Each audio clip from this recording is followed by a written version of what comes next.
In 1984, Metallica did the unthinkable. They slowed down. While the rest of the heavy metal scene was all about speed and loudness, Metallica took the time to actually create an iconic ballad. Due to the loss and theft of one of James Hetfield's most favorite Marshall amps, given to him by his mother, he sat down, and it was kind of the influence to Fade to Black. Let's check it out. Real quick, I have heard this song before many, many times. Kirk Hammett's guitar playing is probably one of the main reasons I ever got interested in playing the guitar. I've listened to Metallica since Kill 'Em All, this Ride the Lightning, which is what Fade to Black is off of, which is what we're going to be listening to. It hit me the first time I heard it. So let's go and take a listen. It's been a while, but it is one of my favorite songs and one of the first that I learned to play on guitar. I've got some tidbits I want to talk about at the end of the video, so stay tuned.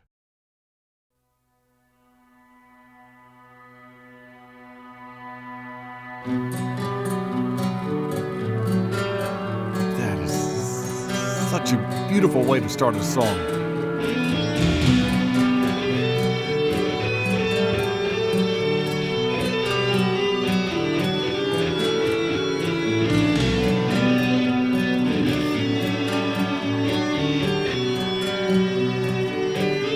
Sweep down.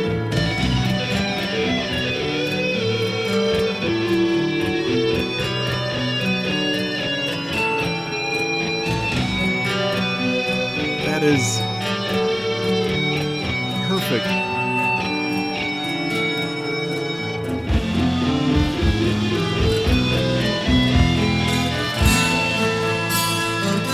Okay.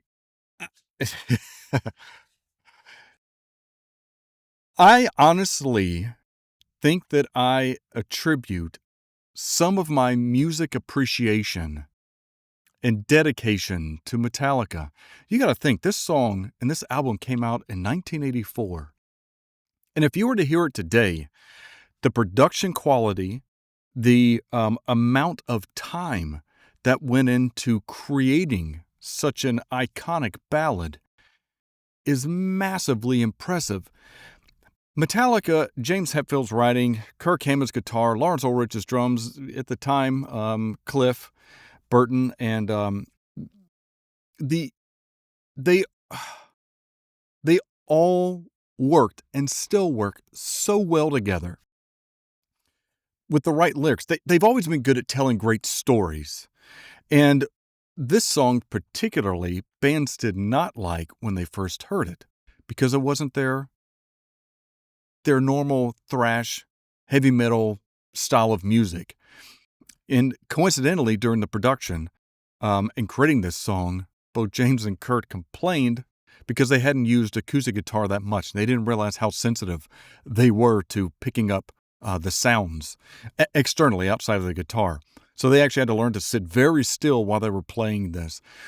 From a musical standpoint, it is a gorgeous way to open up a song. Coincidentally, it is the exact same chords they use on the song One from Injustice for All. The finger lifting is slightly different. The plucking is a little bit different. But all in all, they actually start in the exact same place on the exact same chord, which I thought is great because if you've ever heard One, that's another one of Metallica's most epic ballads. But we've done a great job of starting out simple. We've got a little bit of an organ in the background. We have the acoustic in both ears, which sounds fantastic. Perfect rhythm. And we're slowly sweeping up. And Kirk comes in with his lead guitar, which is just overpowering, yet subtle. Because to me, it feels like we're kicking off this emotional journey with a good idea of our headspace and where the song is going to be taking us. And then we, again, come up to a great pinnacle of this song right before we get the full strum, and it is slow. We get that first full strum of the chord itself, and it's it's beautiful. It really harmonizes. It brings all that in right before James starts in with the lyrics. I'm going to go back just a couple seconds. All right, and let's start back there. We build up. Well, we've still been plucking, no chords. Here it comes.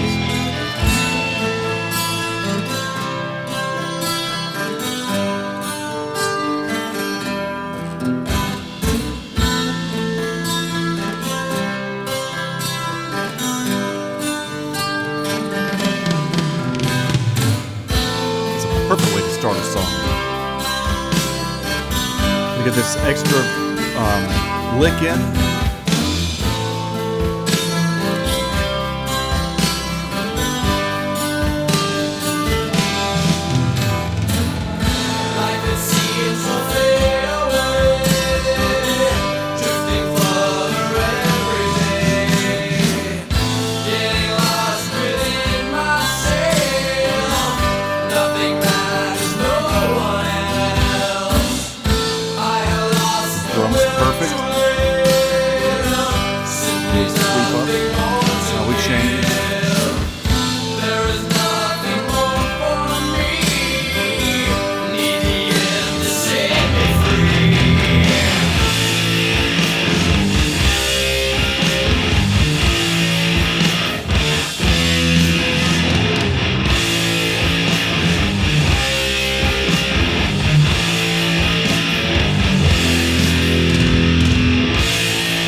I think that's great. We go kind of build up as part of the chorus.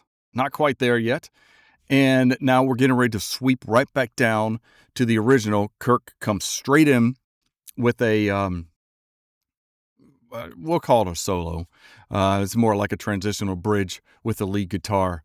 But Metallica has always been great at being with pinpoint precision. With everything they do, even the palm muting and the stroke, it is very clean. It's a chunk, and we're chunking. And you got Lars that comes in and is just hitting at the exact same time. Lars being a remarkable drummer. Every band member in here is exceptional with their talents.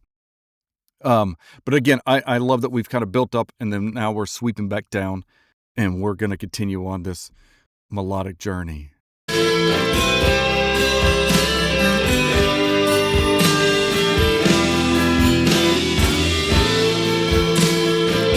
Higher.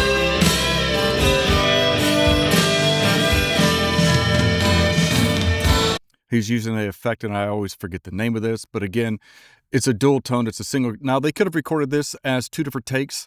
Kirk being at one set of notes while doing the solo, and then dropping back to a lower key to accompany that second at the exact same tone. They could also use an effect pedal that provides that separation as well. So you'll typically, based on the effect pedal, you can have it go a higher pitch or a lower pitch from where you currently are. But there's that nice dual melody for the solo that really helps wrap this into a great picture and harmony. So I just wanted to point that out. Things are what they used to be. Missing one inside of me. Love that sweet. Definitely lost, this can't be real.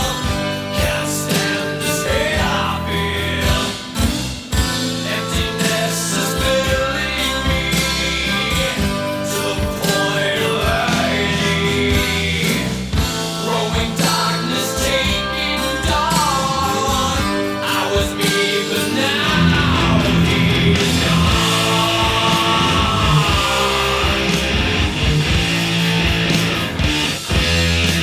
Perfect timing. The way Lars comes down.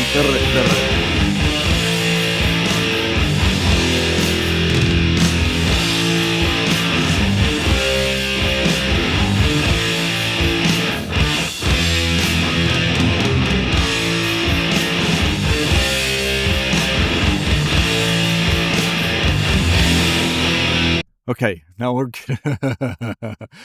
this is another good example of a song that has a really good payoff. Now, the lead isn't as slow in some of the other songs that have a really big payoff, but the amount of chord progressions that we have done throughout this song and changing, and as that continues to change, we are getting another great peak that's going to have a great payoff because we're kind of changing tone. By the way, some people, and arguably, Metallica was at this time known about writing, I'd say, deep emotional music with some questionable layers on top. I'll leave it at that for the sake of not using a term that might get hit by YouTube. But they weren't always positive. With this song and a lot of this album, it was more of James trying to be expressive in his writing and using his emotions as he wrote these lyrics. While some did lay towards this negativity, like I said, a lot of this song was based on the band having their gear stolen. And I'll talk a little bit more about that at the end, but I just wanted to bring that up. Okay, nonetheless, this is a great roller coaster of a song from an emotional perspective. Musically, we're building into that. It's almost like we started out watching a movie and we've kind of got the initial basis of it, and then now we've kind of got, after our hook, we now know what the story is about. Now we're kind of at the point where the point of no return, which you typically have in movies and TV shows and what have you. The point is that we're taking a next stage and a next step to get where we want, what we want. And he's doing that fantastically with the music. So I'm going to back up just a second because I love the way that this leads in, because you'll hear the original music composition slowly fade out on those last chords, and then we hear jun, jun, jun, jun. All right.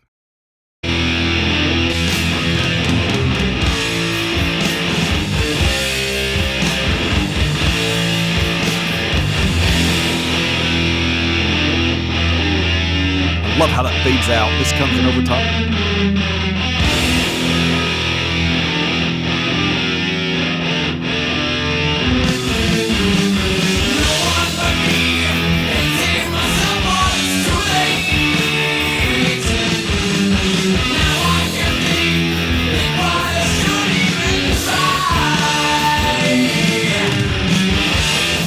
Dual guitar there. Again, different pitches down.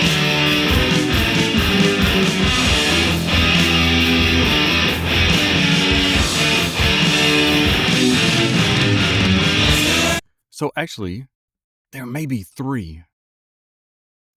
Or there may be 3. Because I have never noticed that before. We can hear the at its normal tone, which is very prevalent in the song, but there's a secondary that's deeper. It's several octaves lower, but then I'm pretty sure that there's a third that's several octaves higher. Let's see. Yeah. There is. I'm going to go back just a little bit longer. During that part, so it went back 10 seconds, so about our 8-second mark, you're going to hear this and that's, again, the primary note, but we can hear the lower tone and the higher tone in that. I had never noticed that before.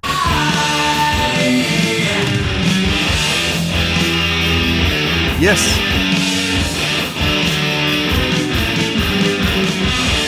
It was there. It's still there. Yeah. Now we've taken that away.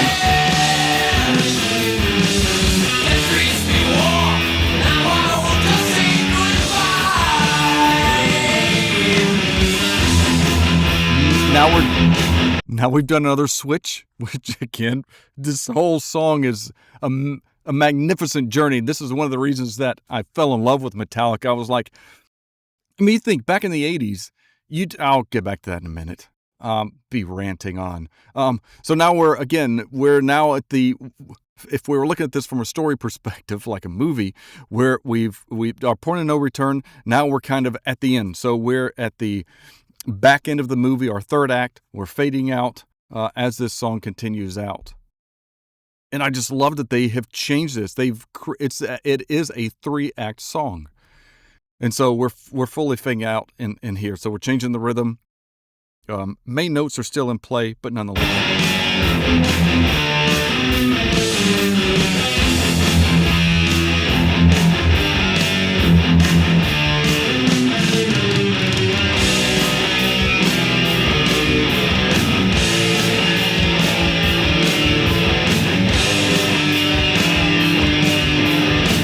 I'm not going to stop it.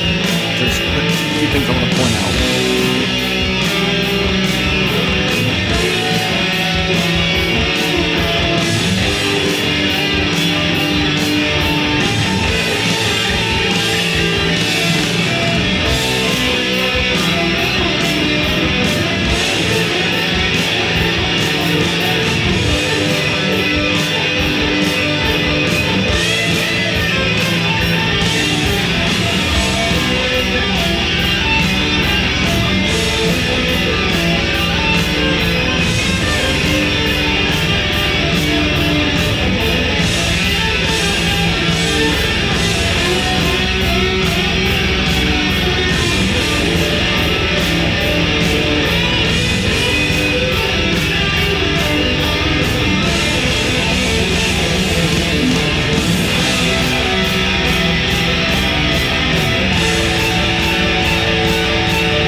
I mean,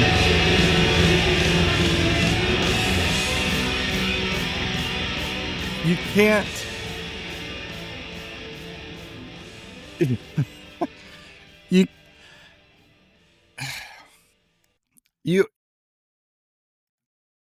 I was going to say you can't do better than that.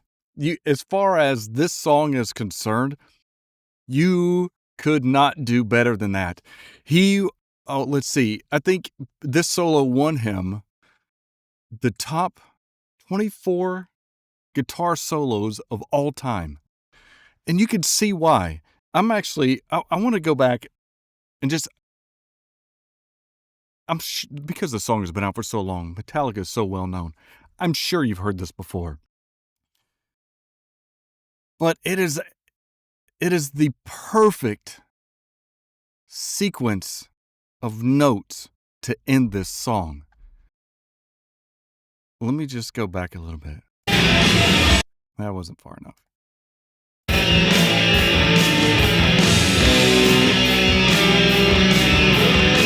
I mean, I don't know if you realize how difficult it is to create the perfect lead-in to a solo coming off of the perfect melody.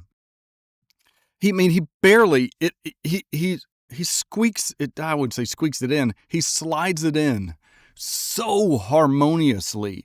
And then we really start to differentiate that tone of his lead guitar as he starts to give us more oomph to it. I'm going to go back just to see if you've paid attention to the way that this thing leads in, because it's absolutely perfect.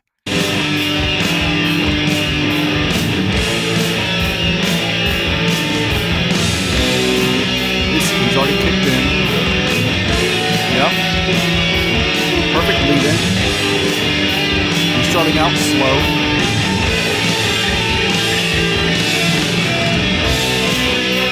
And he could have immediately just started out with something fast, but it just slides in there so perfectly. And we haven't kicked in yet. It'll speed up here in just a second. But I absolutely freaking love this.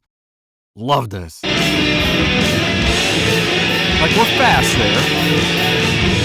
Now we're faster. And then we're going to peak it out. And then we're going to slow back down.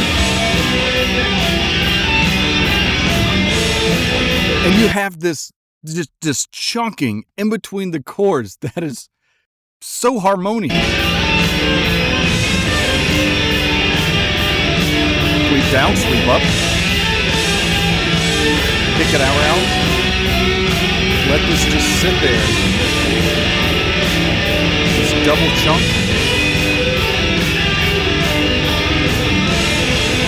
Come back down. Now we start out high. Drums kicking it a lot faster. 3-point pick.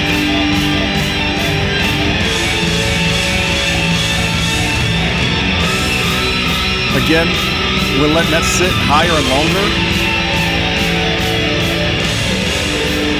We sweep everything back down. Like ending with Lars' drums.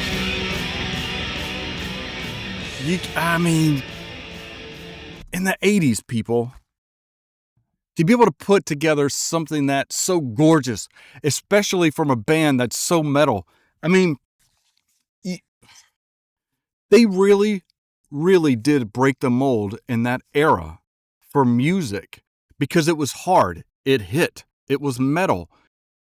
But then you listen to something like this and you're like, wow. You listen to Orion, a whole song dedicated just to Cliff playing a bass solo. It's at the early stages of their career in music development, you could see and hear that was what they were focusing on and what they wanted to be known for.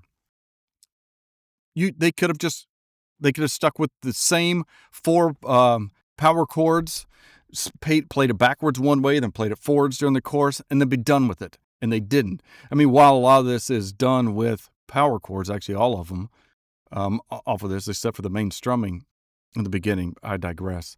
The point, though, is that to be able to take 2 chords, 2 strings, a power chord, they may have used a third with the pinky and the ring finger mashing down to give a little bit more power behind it. But the point is to be able to take something that's, from a guitar perspective, simple as a chord, a power chord is, and turning into something that's so magnificent is impressive. Again, in the fact that they went against what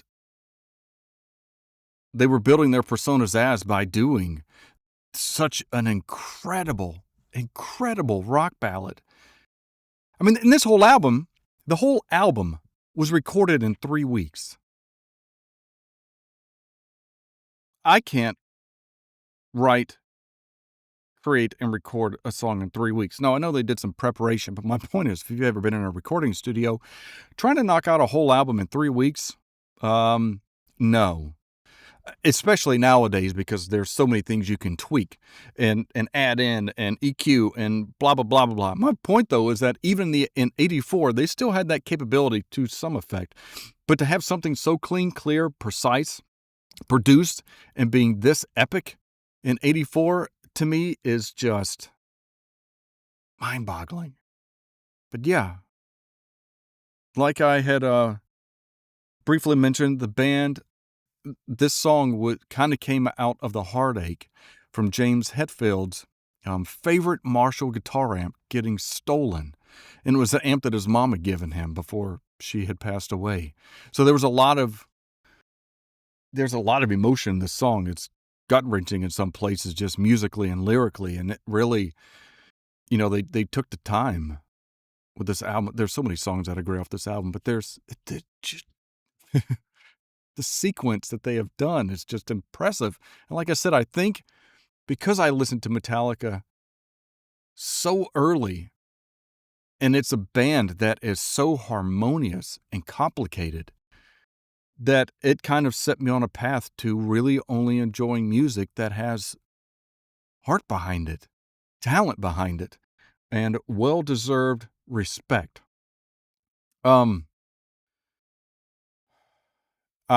This is one of my, again, favorite songs. One, being another. One was a little overplayed, but I liked it before it really went, well, back in that day it wasn't viral, but before it was heard everywhere. And like I said, coincidentally, they start off with this Hammett guitar. They use the same chords. We're on the second, fifth fifth string, fifth string, second fret, fourth string, fourth fret, and then there's the picking sequence. It's impressive. They add the third in there on the third fret. But my point is that while it is a simple song, it's incredible. One, like I said, same thing. Nothing else matters. The most simple song you could ever play on guitar. Literally, you don't put your hands on it at all. All you do is pluck the sixth string and your bottom three. So, and yet, again, nothing else matters is a phenomenal song. So my point is, if you're a band or if you're a musician and you're putting things together, the work doesn't have to be complicated. You don't have to do these ridiculous notes. But if you can piece all of them together, all the pieces together, and just sprinkle in a couple of things, it can make such a massive difference. And we can see here it really did. It really, really did. Let me know. Do you like this song? I mean, if you're a Metallica fan, there's no way that you couldn't like this song. If there isn't, please, I'd like to argue this, and I'm sure many others would as well. Are there other Metallica songs that you like better than Fade to Black? Are there other albums that you like better than Fade to Black? I am an old school Metallica head, so anything prior to Loaded is where I sit. That's just my opinion.